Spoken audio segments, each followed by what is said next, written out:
I think I've worked that out, I said. Suppose it wasn't Diana Cooper who was driving the car. Mary O'Brien didn't actually see her face, and as far as we know, she was only ever identified because of the registration number. Mrs. Cooper went to the police. She turned herself in. She could have done that to protect Damien. He was the one behind the wheel. The more I thought about it, the more it made sense. He was her son, he was getting famous, maybe he was drunk or on cocaine or something. She knew it would ruin his career if he was arrested, so she took the rap. And she made up that stuff about forgetting her glasses to get herself off the hook. You have no evidence for that. As a matter of fact, I do. I played my ace card. When you were talking to Raymond Clunes, he mentioned that when he had lunch with her, the day she was killed, he saw her as she came out of the tube station. She waved to me across the road, that's what he said. So, if she could see him across the road, that means her eyesight was perfectly good. She made up the whole thing. Hawthorne treated me to a rare smile. It flickered across his face, but was gone in an instant. I see you've been paying attention, he said. I've been listening, I said, warily. The trouble is, she might have been wearing her glasses when she came out of the station, Hawthorne went on. He seemed genuinely sad, as if it pained him demolishing my theory. Clunes didn't say anything about that. And if she wasn't the one who was driving, why did she never get behind the wheel of a car again? Why did she move house? She seems to have been pretty upset by something she didn't do. She might have been just as upset that Damien had done it, and she was an accessory. Somehow, Alan Godwin found out the truth, and that was why he killed both of them. They were in it together. The train had picked up speed. The buildings of East London were giving way to a little more greenery and some open spaces. I don't buy your theory, Hawthorne said. The police would have checked her eyesight after the accident, and anyway, there's all sorts of things you're forgetting. Like what? Hawthorne shrugged, as if he didn't want to continue the conversation. But then, perhaps, he took pity on me. What was Diana Cooper's frame of mind when she went to the undertaker? He asked. And what was the first thing she saw when she went there? You tell me. I don't need to, mate. It was in that rubbish first chapter you showed me. But I think you'll find that's what matters most. Everything turns on it. What was the first thing that Diana Cooper saw when she went into the funeral parlour? I tried to put myself in her shoes, stepping off the bus, walking down the pavement. Obviously it was the name, Cornwallis and Sons, written not once, but twice. Or maybe she saw the clock, which had stopped at 1 minute to midnight. What could that possibly have to do with anything? There had been a book made out of marble in the window, the sort of thing you'd see in any undertaker's. And what of her frame of mind? Hawthorne had told me that Mrs. Cooper knew she was going to die. Somebody had threatened her, but she hadn't gone to the police. Why not? Suddenly, I was angry. For God's sake, Hawthorne, I said, you're dragging me halfway across England to the coast. You could at least tell me what we're meant to be doing. I already told you. We're seeing the judge.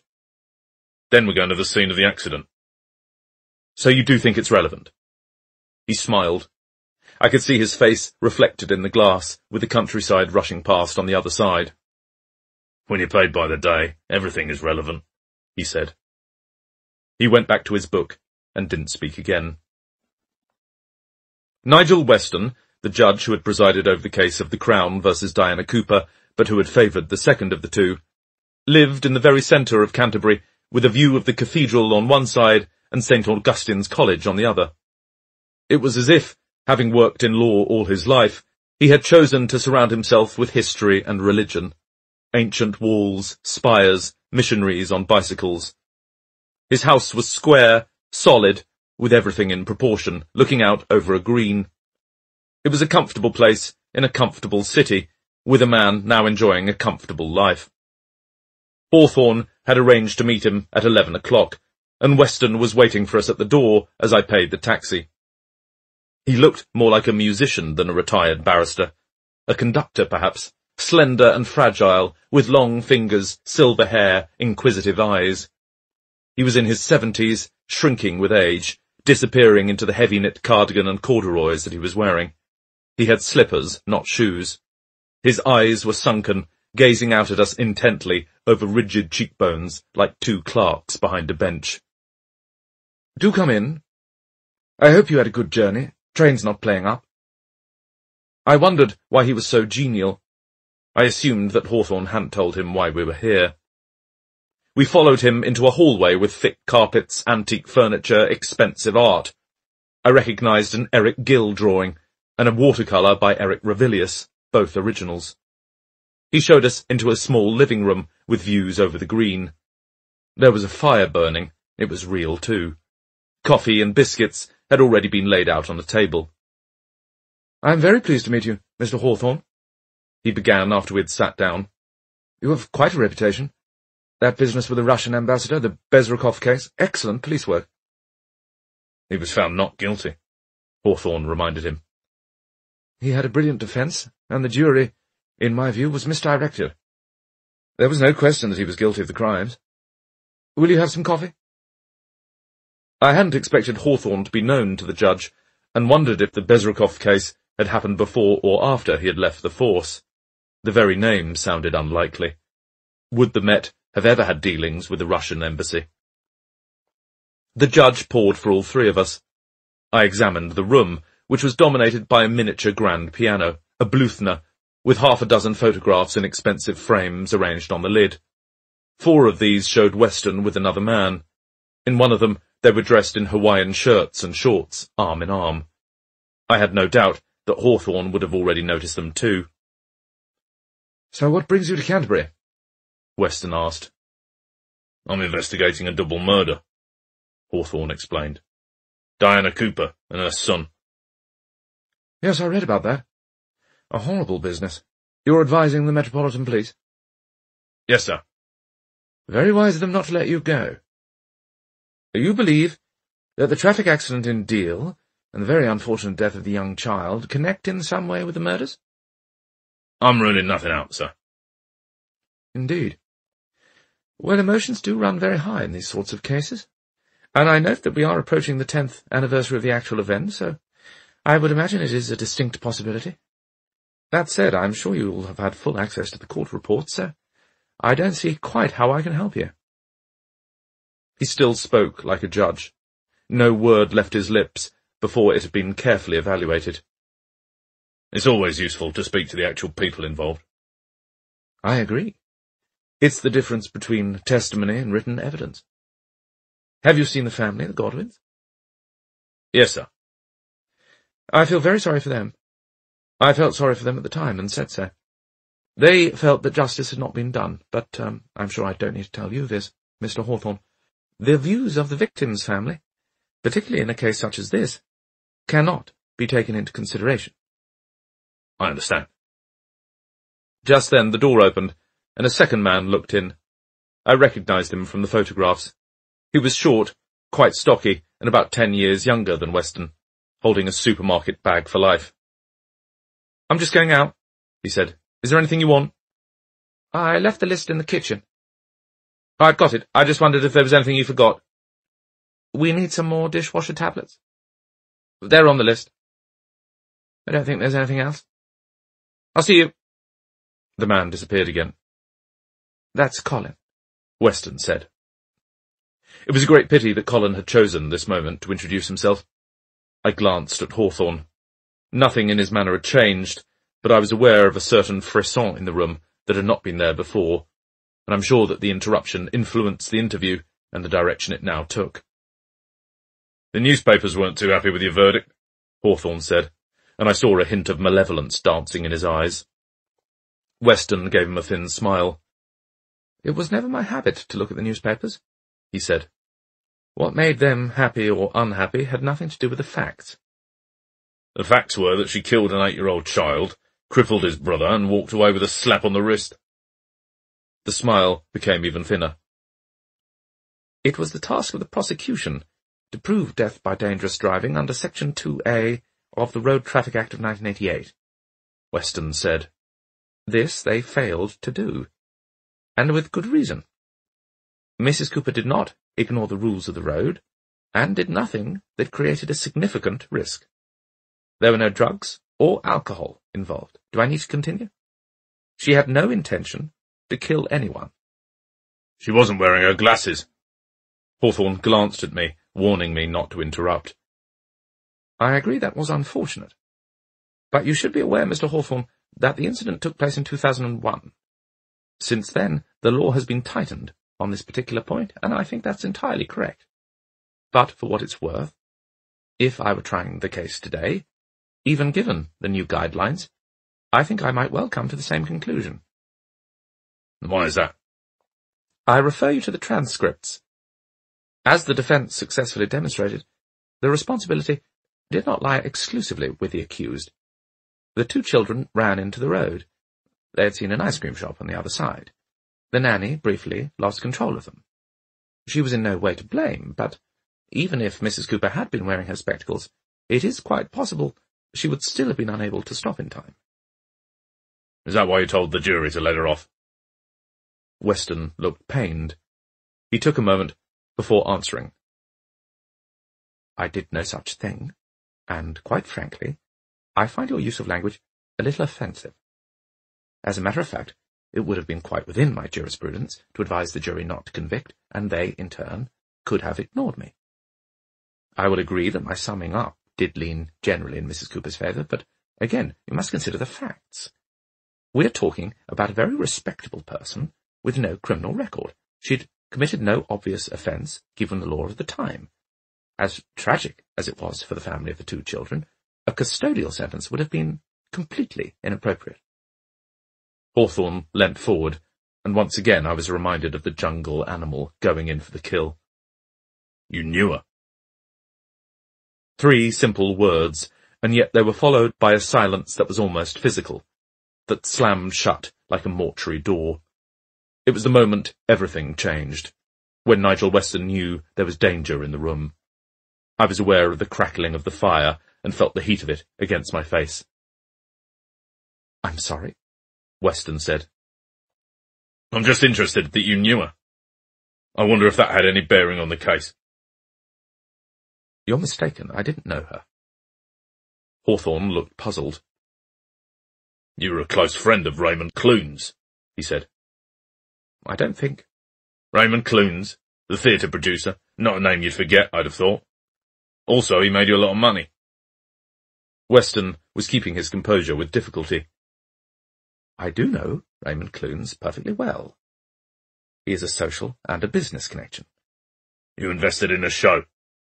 I invested in 2 shows, as a matter of fact, La Cage aux Folles and The Importance of Being Earnest. Damien Cooper starred in the second one of those. Did you meet him and his mother at the first night party? No. But you discussed the case with Clunes. Who told you that? He did. Weston had had enough. How dare you sit here in my home and make these accusations? He said. He hadn't raised his voice, but he was furious. His hand had tightened around the end of his armchair. I could see the veins bulging out beneath the skin. I had a very distant, tangential connection with Mrs. Cooper. Anyone with any intelligence would see that every judge in this country might find themselves in the same position and, according to your logic, would be forced to recuse themselves. I'm sure you've heard of 6 degrees of separation. Anyone in the court could join the dots between themselves and the accused. As it happens, I did go to a party following the first night of The Importance of Being Earnest, but if Damien Cooper or his mother were there, I did not see them, and I did not speak to them.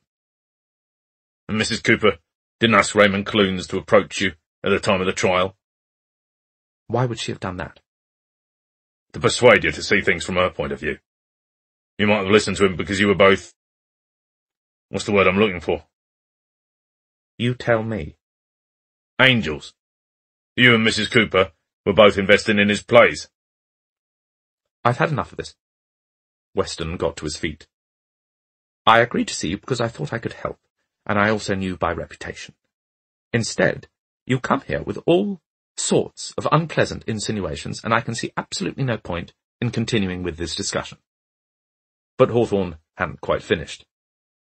You know that Raymond Clunes is going to jail? I've asked you to leave, Weston thundered. So we did. Back out in the street, and on our way to the station, I turned on him. "What exactly did you hope to gain by that?" I asked. Hawthorne didn't seem at all put out. He lit a cigarette. "Just testing the water." "Do you really think there was some sort of gay conspiracy going on? That Raymond Clunes and Nigel Weston would have got together, as he'd put it, because they happened to have the same sexual orientation? Because, if that's what you think, I have to be honest with you, I think you've got a problem." "Maybe I've got lots of problems," Hawthorne replied. He was walking more quickly, not looking at me. "But I didn't mention anything about sex. I was talking about money. Why have we come all this way? Because we want to know about the accident, the connection between Diana Cooper and the Godwins. Justice Nigel Weston was part of that connection, and that was all I was exploring." "You think he had something to do with her murder?" "Everyone we meet had something to do with her murder. That's how murder works. You can die in bed, you can die of cancer, you can die of old age, but when someone slashes you to pieces, or strangles you, there's a pattern, a network, and that's what we're trying to work out." He shook his head. "I don't know, maybe you're not right for this, Tony. It's a shame I couldn't go with one of the other writers." "What?" I was horrified. "What are you talking about?" "You heard me." "You spoke to other writers?"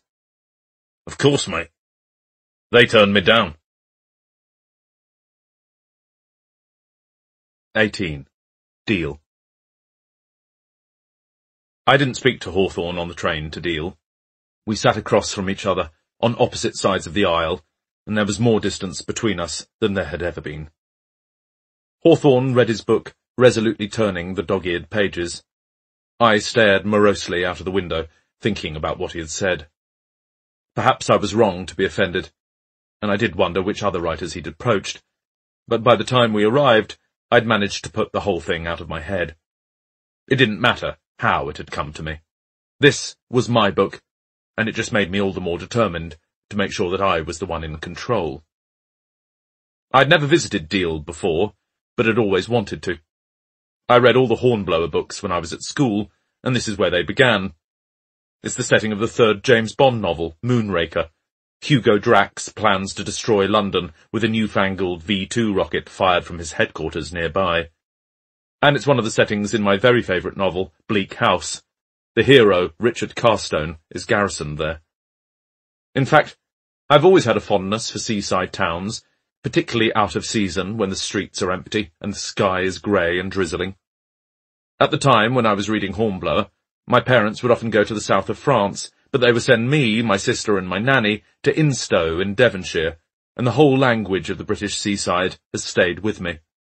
I love the sand dunes, the slot machines, the piers, the seagulls, the peppermint rock with the name printed impossibly all the way through. I have a hankering for the cafes and the tea shops, old ladies pouring muddy tea out of pots, slabs of millionaire shortbread, shops that sell fishing nets, windbreaks and novelty hats. I suppose it's the age I am. These days, everyone leaps on a plane when they want a cheap holiday. But that's also part of the charm of all those little towns along the coast. The fact that they've been left behind. Deal seemed to be surprisingly charmless as we came out of the station and walked down the main street with the seagulls screaming at us from the rooftops. It was May, but the season had yet to kick off, and the weather was utterly miserable. I wondered what it must be like to live here, trapped in the triangle formed by the massive Sainsbury's and the inevitable Poundland and Iceland supermarkets. A drink at the Sir Norman Wisdom pub, dinner at the Loon Hin Chinese restaurant, and then on to the Ocean Rooms nightclub on Bar, entrance next to the Co-op. We came to the sea, as cold and uninviting as only the English Channel can be. Deal has a pier, but it is one of the most depressing in the world. An empty stretch of concrete, brutalist in style, lacking any entertainments whatsoever. No penny arcades, no trampolines, no carousels. I wondered why the Godwins had sent their children here. Surely there must have been somewhere more fun. But gradually the little town won me over. It had that peculiar defiance of all coastal resorts, that sense of being quite literally outside the mainstream, on the edge. Many of the houses and villas fronting the sea were brightly painted and had overflowing window boxes. The pebble beach, sloping down to the water, stretched into the distance, with a wide promenade and dozens of benches. There were flower beds, lawns and parkland, old fishing boats leaning on their side, dogs running, seagulls hovering.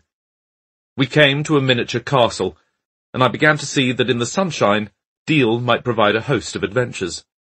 I was being too cynical. I needed to look at it with a child's eye. We did not visit the accident site to begin with.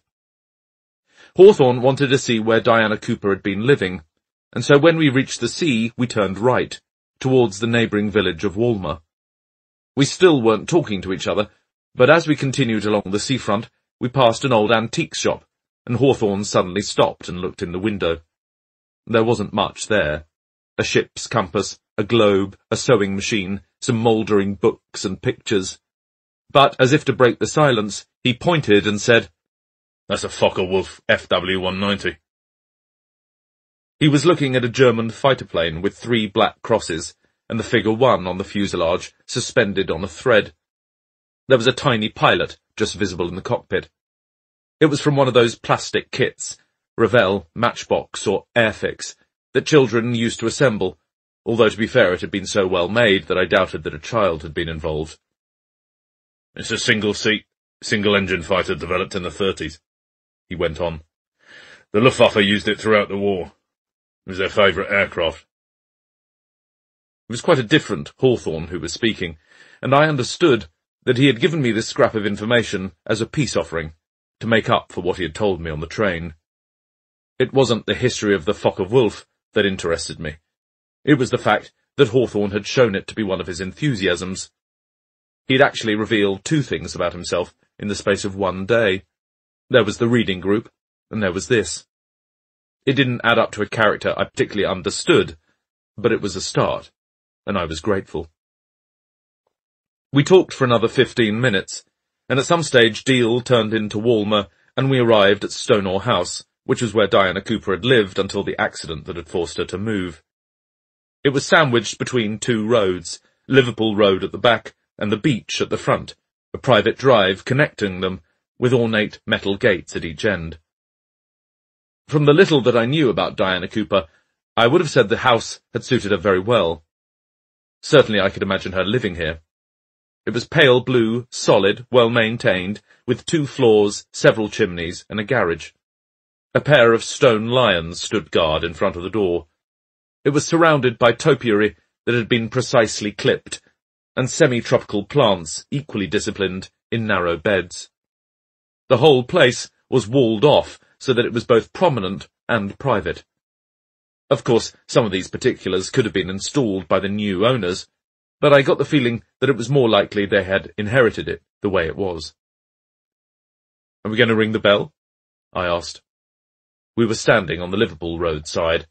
As far as I could see, there was nobody at home.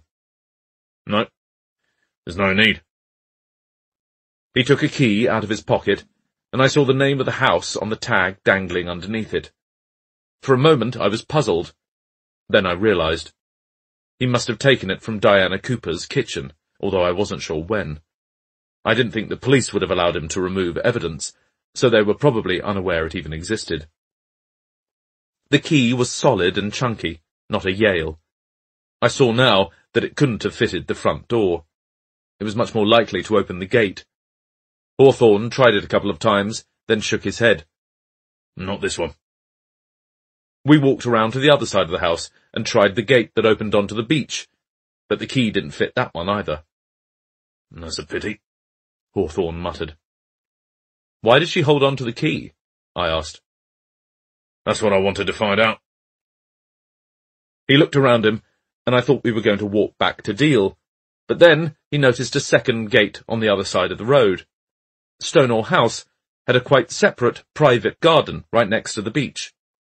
Smiling to himself, he crossed the road and tried the key a 3rd time. This time, it turned.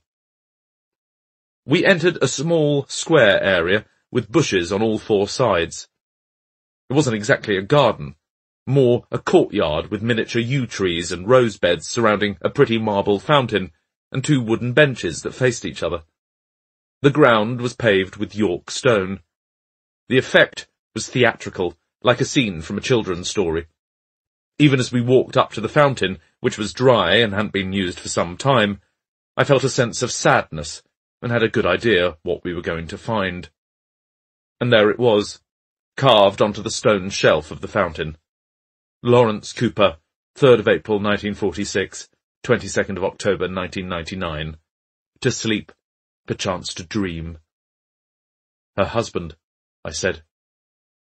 Yes. He died of cancer, and she built this place as a memorial to him.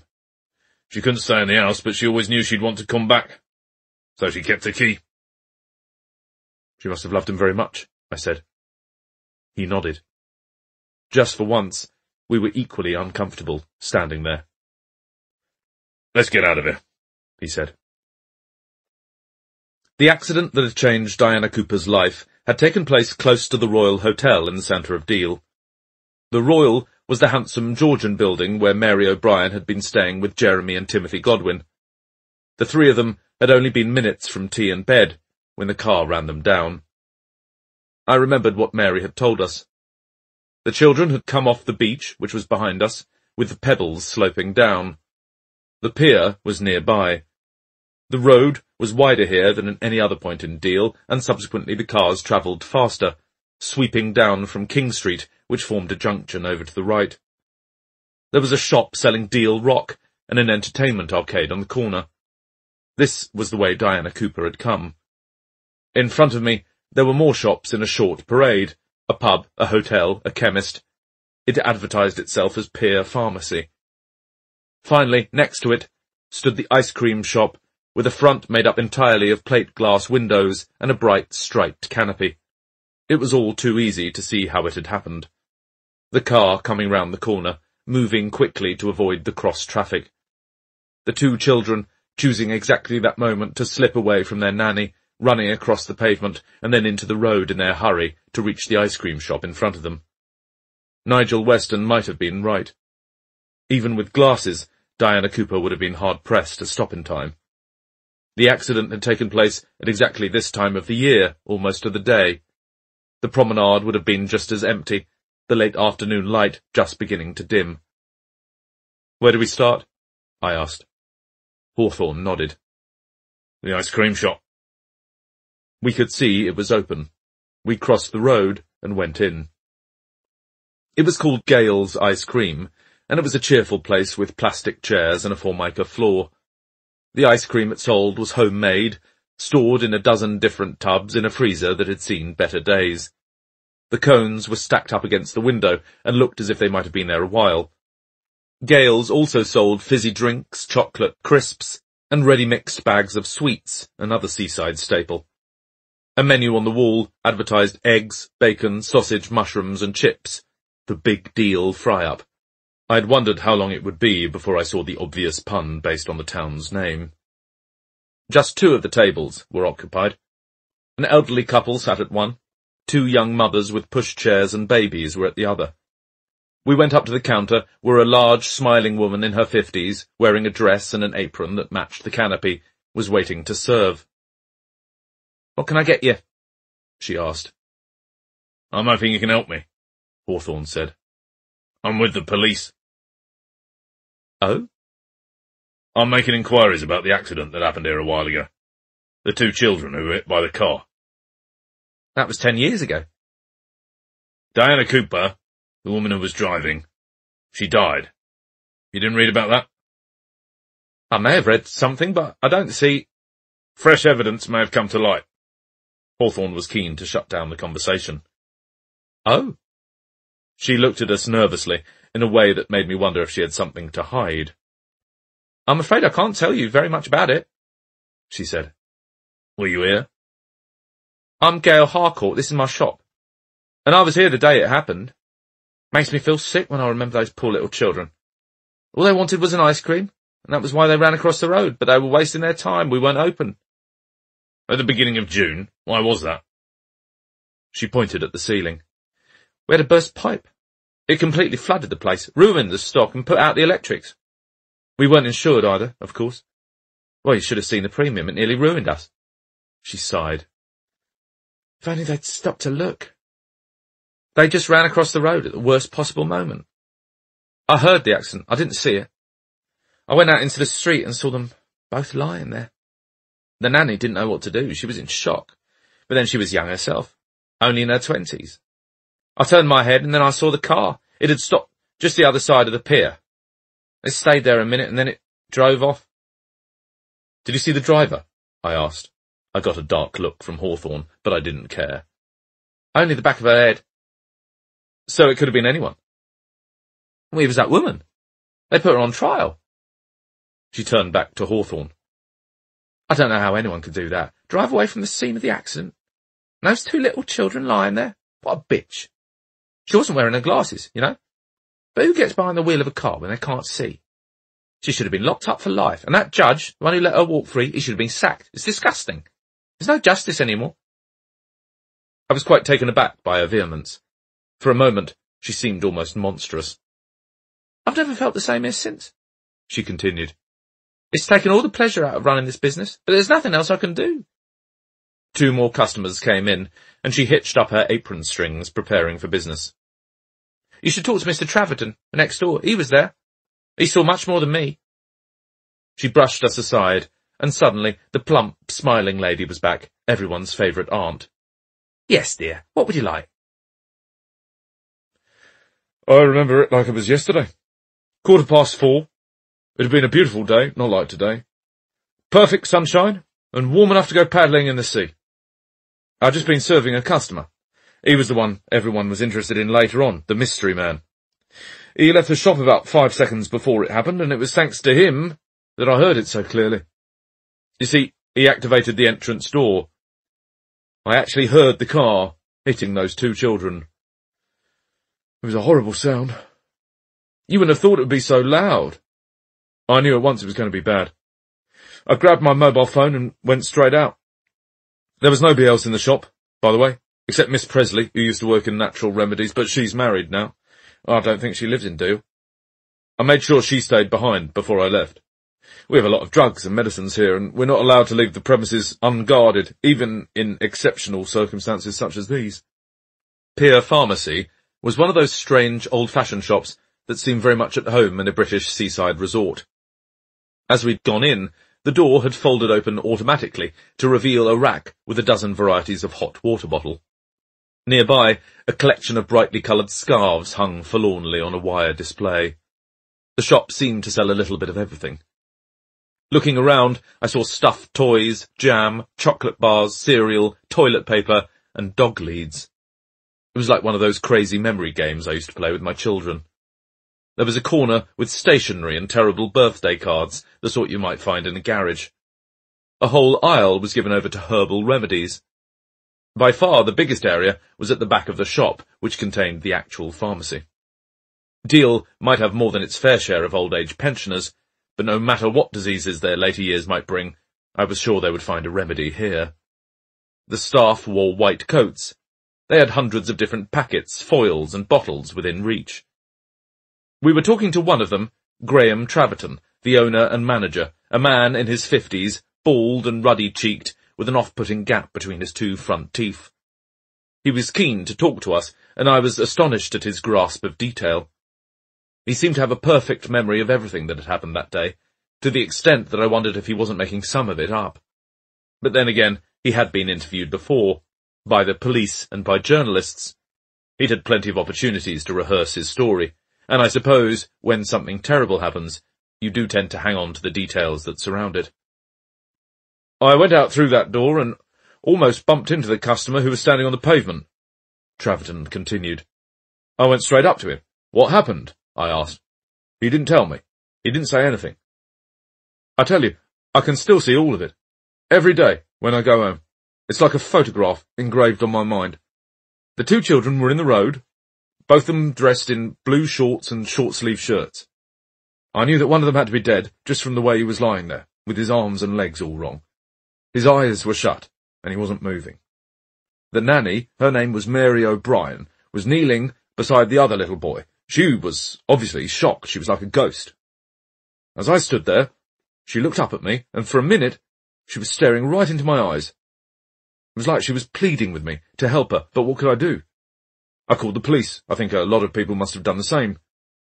There was a car, a blue Volkswagen, parked just a short way up the road.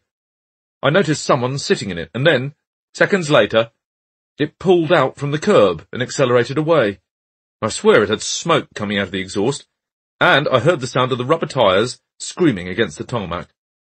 Of course, at the time, I didn't know it belonged to the woman who was responsible for the accident, but I took down her number and reported it to the police. That was when I noticed the man that I'd been serving. He suddenly turned round and walked away. He went round the corner into King Street, and then he disappeared. Did that strike you as strange? Hawthorne asked. It most certainly did. He was behaving in a very peculiar way. I mean, what do you do when you see an accident like that? You either stay and you watch, that's human nature, or you decide it's got nothing to do with you and you leave. But he hurried away like he didn't want to be seen. And here's the point. He'd seen it. He must have. It had happened right in front of him, but when the police asked for witness statements, he never came forward. What else can you tell us about him? Not a lot, because that's the other thing. He was wearing sunglasses. Now, why would he do that? It was 4:30 in the afternoon, and the sun was low in the sky. In fact, it was getting a little cloudy. He didn't need them, unless he was someone famous and didn't want to be recognised. I can't remember much else about him, to be honest. He was also wearing a cap. But I can tell you what he bought. And what was that?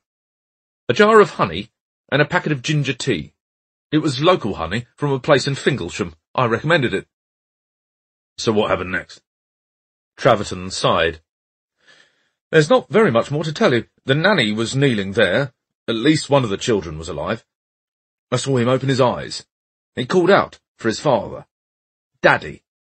It was pitiful, really, it was. Then the police and the ambulance arrived. It hadn't taken them very long to get there. I went back into the shop. Actually, I went upstairs and had a cup of tea. I wasn't feeling at all well. I don't feel that good now, remembering it all. I understand the woman in the car has been killed. Is that why you're here? That's a terrible thing. But I won't say she deserved it. But driving away like that? All the harm she caused? I think the judge let her off far too lightly. And I'm not at all surprised that someone else agreed. From the pharmacy, we walked the short distance to the Royal Hotel. Hawthorne said nothing. He had a son himself, of course, an 11-year-old. He was just 3 years older than Timothy Godwin had been when he died, and it was possible that the story we had just heard had made an impression on Hawthorne. But I have to say that he didn't look particularly sad. If anything, he seemed to be in a hurry to be on his way. We entered the sort of lounge you can only get in an English seaside hotel. Low ceilings, wooden floors with scattered rugs, and cosy leather furniture. It was surprisingly crowded, mainly with elderly couples tucking into sandwiches and beer. The room was almost unbearably warm, with radiators on full blast and a gas effect fire to one side. We made our way through to the reception area. The friendly local girl who was working there said she couldn't help us, but telephoned the manager, who came up from the downstairs bar. Her name was Mrs. Rendell, like the crime writer, she said. She had been at the Royal Hotel for 12 years, but hadn't been working on the day of the accident. She had, however, met Mary O'Brien and the 2 children. They were dear little things, very well behaved. They had the family room on the 2nd floor. It has a king-sized bed and bunks. Would you like to see it? Not really, Hawthorne said. Oh. He had offended her, but she continued anyway. They came down on a Wednesday, and the accident happened the next day. As a matter of fact, Miss O'Brien wasn't happy with the room. It doesn't have sea views. She'd requested a twin and a double with an adjoining door, but we don't have such a thing in this hotel, and we couldn't allow 2 small children to sleep on their own. Mrs. Rendell was a small, thin woman. She had the sort of face that finds it easy to express indignation. I can't say I terribly liked her, she remarked. I didn't trust her, and, although I hate to have to say it, I was right. She should have been holding on to the 2 boys. Instead, she allowed them to run across the road, and that was what killed them. I really don't think Mrs. Cooper was to blame for the accident. Did you know her? Of course I knew her. She often came into the hotel for lunch or for dinner. She was charming. And she had a famous son. Deal is quite well known for its celebrities. Lord Nelson and Lady Hamilton are the best known, but Norman Wisdom also came here. And Charles Hawtrey used to like sitting at the bar. He moved to Deal after he retired. Charles Hawtrey. I still remembered him, the skinny actor with dark wavy hair and round glasses. He was the gay, friendless, drunken star of the Carry On films, British humour at its most dysfunctional. I had watched him in black and white films when I was 9 years old, at boarding school. They used to screen them in the gymnasium. Carry On Nurse, Carry On Teacher, Carry On Constable. It was the one big treat of the week, a break from the beatings, bad food and bullying that made up the rest of my time there. For some children, growing up begins the moment they discover that Santa Claus doesn't exist. For me, it was realizing Charles Hawtrey wasn't, and never had been, funny. And he had sat here, in this hotel, sipping his gin and watching the boys go by. Suddenly, I didn't want to be here either. And I was glad when Hawthorne thanked the woman and said he had no more questions, and the two of us left. 19. Mr. Tibbs. I wasn't expecting to see Hawthorne the next day, so I was surprised to get a telephone call from him shortly after breakfast. "You doing anything this evening?" "I'm working," I said. "I need to come round." "Here?" "Yes." "Why?" Hawthorne had never been to my London flat before, and I was happy to keep it that way. I was the one trying to insinuate myself into his life, not the other way round. And so far, he hadn't even told me his address. In fact, he had deliberately misled me. He had said his home was in Gants Hill, when he actually had a flat in River Court, Blackfriars, on the other side of the river. I didn't like the idea of him casting his detective's eye over my home, my possessions, and perhaps coming to conclusions that he might later use against me. He must have sensed the hesitation at the other end of the line. "I need to set up a meeting," he explained. "I want it to be somewhere neutral." "What's wrong with your place?" "That wouldn't be appropriate." He paused. "I've worked out what really happened in Deal," he said. "I think you'll agree that it's relevant to our investigation." "Who are you meeting?" "You'll know who they both are when they get here." He tried one last plea. "It's important." As it happened, I was on my own that evening, and it occurred to me that if I allowed Hawthorne to see where I lived, perhaps I might be able to persuade him to do the same. I was still keen to find out how he could possibly afford a flat overlooking the river, and although Meadows had said he didn't own it, I was curious to see inside. "What time?" I asked. 5 o'clock. "All right," I said, already regretting it. "You can come here for an hour, but that's it." "That's great." He rang off. I spent the rest of the morning typing up my notes from the investigation so far. Britannia Road, Cornwallis and Sons, the South Acton estate. I had made several hours' worth of recordings on my iPhone, and I connected it to my computer, listening to Hawthorne's flat, wheedling voice through a set of headphones. I'd also taken dozens of photographs, and I flicked through them, reminding myself of what I'd seen. I already had far more material than I needed, and I was sure that 90% of it was irrelevant. For example, Andrea Kluvanek had talked at length about her childhood in the Banska Štiavnica district of Slovakia, and how happy she had been until the death of her father in an agricultural accident. But even as she had gone on, I'd been doubtful that any of it would make the first draft. I'd never worked this way before. Normally, when I'm planning a novel or a TV script, I know exactly what I need and don't waste time with extraneous details. But without knowing what was going on inside Hawthorne's head, how could I tell what was relevant and what wasn't? It was exactly what he had warned me about when he'd read my first chapter. A spring bell mechanism on a door, or its absence, could make all the difference to the conclusion, and leaving something out could be just as damaging as making it up. As a result, I was having to write down everything I saw in every room I visited, whether it was the Stieg Larsson in Diana Cooper's bedroom, the fish-shaped key hook in her kitchen, or the post-it notes in Judith Godwin's kitchen. And the rapidly growing pile of information was driving me mad. I was still convinced that Alan Godwin was the killer. If it wasn't him, who else could it have been? That was the question I asked myself as I sat at my desk, surrounded by what felt like a devastation of white A4. Well, there was Judith Godwin, for one. She had exactly the same motivation. I thought back to what Hawthorne had said about the killer when we were at the scene of the crime, then rifled through the pages until I found it. He was almost certainly a man. I've heard of women strangling women, but take it from me, it's unusual. Those were his exact words, recorded and written down. As a result, I hadn't considered any of the women I had met, but almost certainly was not 100% definite, and unusual was not impossible. It could have been Judith. It could have been Mary O'Brien, so devoted to the family that she had stayed working with them for the whole 10 years. And what about Jeremy Godwin? It was always possible that he wasn't quite as helpless as everyone supposed. And then there was Grace Lavelle, the actress who had moved in with Damien Cooper. Although she hadn't said so in as many words, there was clearly no love lost between her and Damien's mother, whose interest had extended no further than her first grandchild, Ashley. The baby had been the end of Grace's acting career, and if the newspaper stories were true, Damien had proved to be a far from ideal partner. Drugs, parties, showgirls. It easily added up to a motive for murder. On the other hand, she had been in America when Diana was killed. Or had she? Once again, I scoured through my notes and found exactly what I was looking for. A line spoken by Damien Cooper that hadn't registered at the time, but which, I now saw, was hugely significant. Grace had complained that she didn't want to go back to Los Angeles. She wanted to spend more time with her parents, and Damien had said to her, "You've already had a week with them, babe." I felt a glow of satisfaction. I really had missed nothing. It might even be that I was ahead of Hawthorne on this one. A week might be an approximation. Grace could have arrived 9 or 10 days ahead of Damien, in which case she could easily have been in the country on the day that Diana was killed.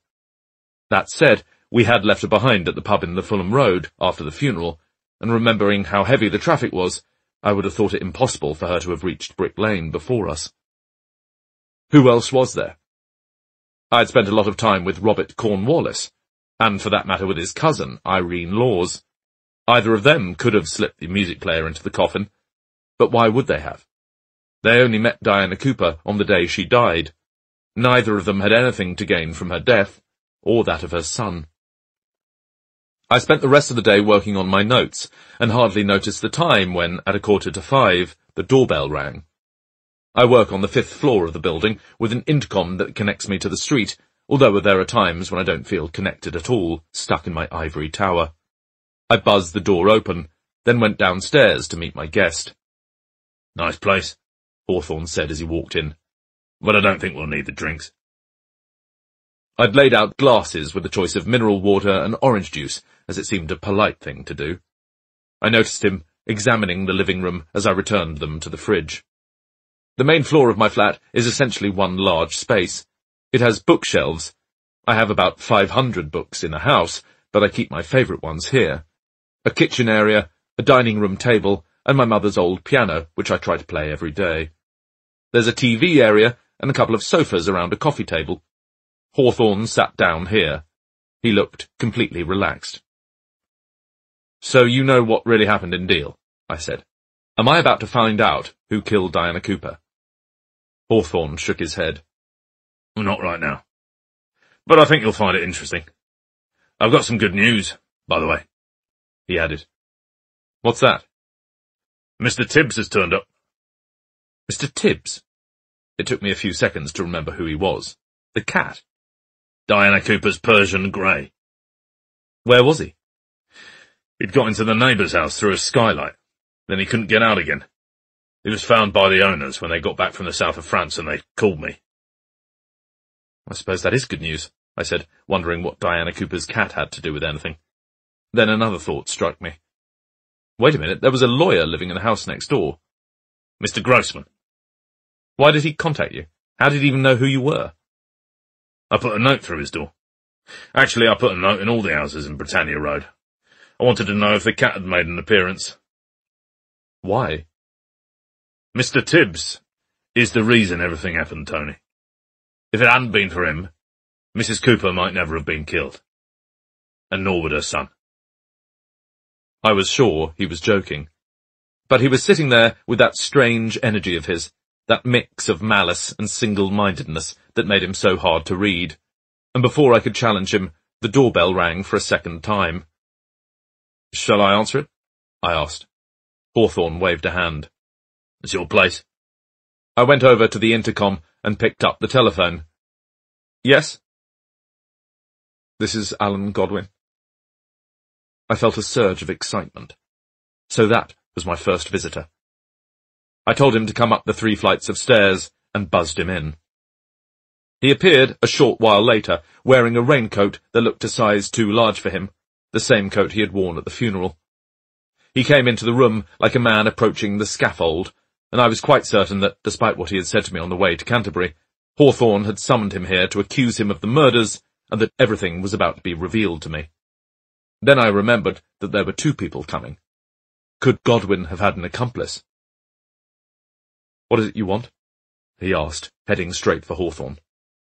"You said there was something you had to tell me. Why couldn't you just do it over the phone?" He looked around him, noticing his surroundings for the first time. "Do you live here?" "No." Hawthorne pointed in my direction. "He does." Godwin realized that although we had met, he knew nothing about me. "Who are you?" he demanded. "You never told me your name." Fortunately, the doorbell rang again, and I'd hurried over to answer it.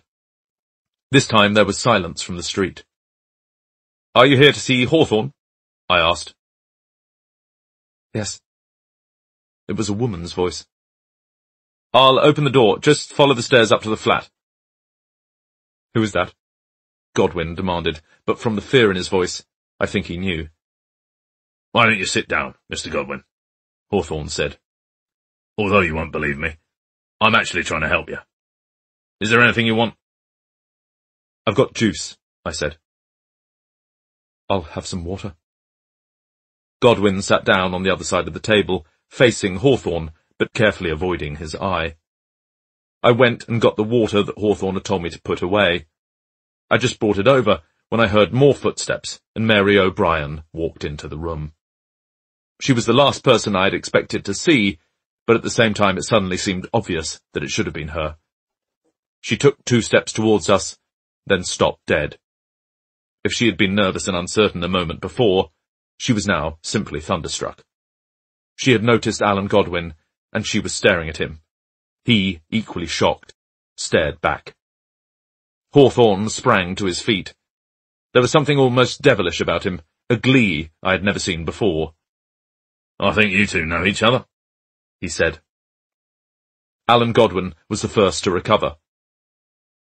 "Of course we know each other. What do you mean by this?" "I think you know exactly what's going on, Alan. Why don't you sit down, Mary? I think I can call you that. We're all friends here." "I don't understand." Mary O'Brien was trying to keep her emotions in check, but she was on the edge of tears. She looked at Godwin. "Why are you here?" "He told me to come." The 2 of them looked guilty, angry, afraid. Godwin stood up. "I'm not staying here," he said. "I don't care what game you're playing, Mr. Hawthorne. I'm not having any of it." "That's fine, Alan. But you walk out of this room, the police are going to know everything. And so is your wife." Godwin froze. Mary also wasn't moving. Hawthorne was completely in charge. "Sit down," he said. "You 2 have been colluding together in lying for 10 years. But it's over. That's why you're here." Godwin sat down again. Mary joined him on the sofa, keeping a distance between them. As she took her place, I saw him mouth the words, "I'm sorry." And right then, I knew that the 2 of them were lovers, and that Judith Godwin had suspected it too. That was the reason why there had been tension between the 2 women. I sat down on the piano stool. Hawthorne was the only one in the room who was still on his feet.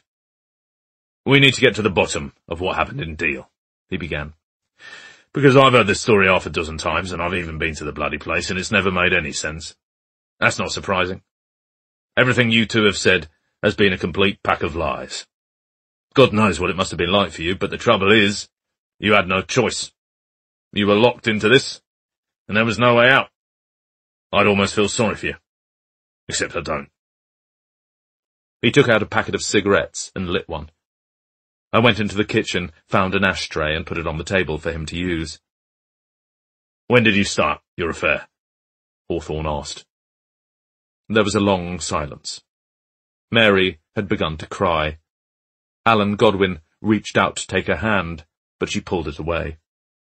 Godwin must have known there was no point trying to pretend. "It was very soon after Mary started with us," he replied. "I was the one who started it. I take full responsibility." "It's over now," Mary said quietly. "It's been over for a long time." "To be honest with you, I don't care about your relationship," Hawthorne said. "I just want the facts. And the fact is that you were responsible for what happened in Deal. Both of you. Diana Cooper may have forgotten her specs, but those two little kids got run over because of you. And you know it. You've been living with it ever since." Mary nodded. The tears ran down her cheeks. Hawthorne turned to me. "I'll be honest with you, Tony. When you and I were in Deal, there was lots of stuff I didn't understand. Where do I even start? The kids run across the street to an ice cream shop, only it's closed. Not only that, it's flooded and all the electrics are bust. It's dark. I know they were only 8, but they must have seen there was no chance they were going to get a Mr. Whippy there. And then they get hit by the car, and one of them is dead and the other's lying there. And according to Mr. Traverton in the chemist shop, he's calling out for his daddy. But no child does that. When a child gets hurt, what he wants is his mummy. So what's going on there?" He paused for a moment. Nobody spoke, and it struck me that he was completely in control of the situation, that this might as well have been his flat as mine. Hawthorne certainly had a magnetic personality, although, of course, magnets can repel as well as attract. "Let's go back to the beginning," he went on. "Mary here takes the boys to Deal. Mum has a conference. Dad's on a business trip to Manchester. She books into the Royal Hotel, but she doesn't want a family room, she wants a twin room for the kids and a double room next door. Why do you think that is?" "The hotel said that the family room didn't have a sea view," I said. "It didn't have anything to do with the view. Why don't you tell him, Mary?" Mary didn't look at me. When she spoke, her voice was almost robotic. "We were meeting in Deal. We were going to be together." "That's right. The nanny and her boss, having it off together. But you can't do it in Harrow on the Hill, not in the family home, so you steal a weekend on the coast. The boys go to bed at 6 o'clock, which leaves the whole night for you to be together." "You're disgusting," Godwin said. "You make it sound so sordid." "And it wasn't." Hawthorne blew out smoke. "You were the mysterious man in the chemist shop. And what were you doing in there? Wasn't to get a pack of 6. The reason you were in there was the same reason you were crying your eyes out at Diana Cooper's funeral." I had wondered why he'd been so upset. "It was hay fever," Hawthorne explained. Once again, he addressed himself to me. "When we were in Brompton Cemetery, did you notice the plane trees?" "Yes," I said. "I made a note. They were right next to the grave." "Plane trees are the worst if you get hay fever. They've got a pollen grain that gets right up your nose. And shall I tell you 2 well-known cures for hay fever?" "Honey," I said, "and ginger tea." And that's exactly what Alan was buying in Pier Pharmacy. He turned back to Godwin. "It's also the reason why you were wearing sunglasses, even though it wasn't sunny. You'd gone down to Deal to meet your girlfriend, but then you got an attack of hay fever, so you went into the chemist to get something to help. Traverton gave you some herbal stuff, and you left the place seconds before the accident took place. And it was you who caused the accident. The 2 kids were on the promenade next to the beach. They'd been told never to run across the road, and anyway they could see perfectly well that the ice cream shop was closed. But suddenly, in front of their eyes, their dad walked out of the chemist shop next door, and even with the cap and the sunglasses, they recognised you. And because they were excited, they ran towards you. That was the moment when Diana Cooper turned the corner, and it happened right in front of your eyes. Both your children were hit." Godwin groaned and put his head in his hands. Beside him, Mary sobbed quietly. "Timothy was killed. Jeremy was lying there, and of course he called out for his dad because he'd seen him just a moment ago. I can't imagine what you must have been feeling right then, Alan. You'd just seen your 2 children knocked over by a car, but you couldn't go to them because you were supposed to be in Manchester. How were you going to explain to your wife that you were actually in Deal?" "I didn't realise they were so badly hurt," Godwin rasped. "There was nothing I could have done to help." "You know what? I think that's bollocks. I think you could have run into